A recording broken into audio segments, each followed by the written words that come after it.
শুক্তো ভালোবাসে না এমন বাঙালি কিন্তু খুবই কম পাওয়া যাবে। শুক্তো কিন্তু বাঙালিদের পছন্দের একটা দারুণ প্রিয় পদ। কিন্তু শুক্তোর নামটা শুনতেও ভালো লাগে, শুক্তো খেতে তার থেকেও বেশি ভালো লাগে। কিন্তু রান্না করার সময়, রান্না করার সময় কিন্তু অনেকেই আমরা পিছু হটি।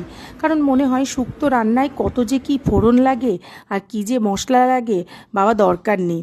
কিন্তু আজকের এই যে রেসিপিটা শেয়ার করেছি আপনাদের সঙ্গে, কলমি ডগা শুক্তো, এটা অবশ্যই এই গরমে বাড়িতে একবার ট্রাই করে দেখবেন।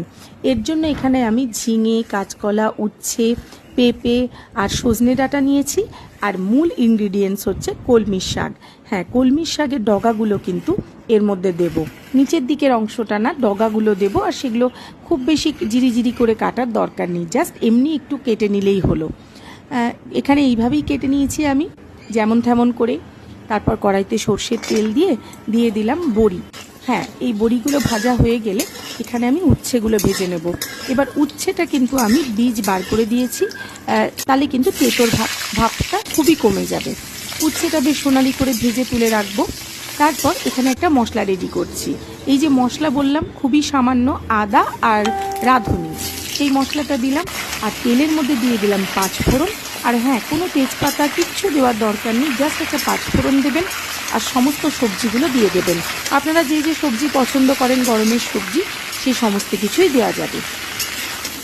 তারপর সবজিগুলো ওই তেলে ভাজতে থাকবো। পাঁচফোড়ন দেওয়া তেলে দিয়ে দেবো অল্প হলুদ। শুক্তোতে অনেকে হলুদটা অ্যাভয়েড করেন, কিন্তু আমি এখানে হলুদটা দিয়েছি অল্প একটু। আর ওই যে আদা আর রাঁধুনির যে বাটাটা করে রাখলাম, এটাই তো মশলা, এটা দিলেই তো দুর্দান্ত সুন্দর গন্ধ বেরোবে শুক্তোর থেকে। তারপর মশলা দিয়ে ভালো করে কষিয়ে নেব। দিয়ে দেবো মিক্সি ধোয়া জলটা, দিয়ে দিচ্ছি স্বাদ অনুসারে লবণ। তারপর আরও একটু ফুটতে দেব। এই সময় আমি কলমির যে ডগাগুলো কেটে রেখেছিলাম, সেইগুলো এরকম পাতা সমেতই দিয়ে দিচ্ছি। তারপর ভালো করে নাড়িয়ে চাড়িয়ে নেব। আর তারপর শেষের দিকে দেব দুধ। দুধ তো শুক্তোতে লাগবেই।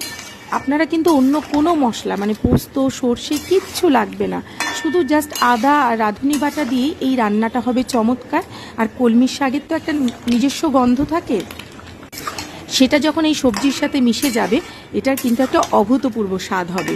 তারপর দিয়ে দিলাম ভেজে রাখা বড়িগুলো। তারপর একটু দুধ দিয়ে দিলাম, যেটা আমি বললাম যে দুধটা আমি একদম শেষের দিকে অ্যাড করছি। তারপর সবজি সমস্ত সেদ্ধ হয়ে গেলে দিয়ে দেবো অল্প একটু চিনি, যেহেতু শুক্তোতে একটু মিষ্টি ভাব থাকে। নামানোর আগে দিয়ে দেবো ঘি। ব্যাস, তৈরি হয়ে যাবে দুর্দান্ত স্বাদের কলমির ডগা শুক্তো। এই গরমে কিন্তু অবশ্যই একবার ট্রাই করবেন আর জানাবেন কেমন লাগলো। ভালো থাকবেন সবাই।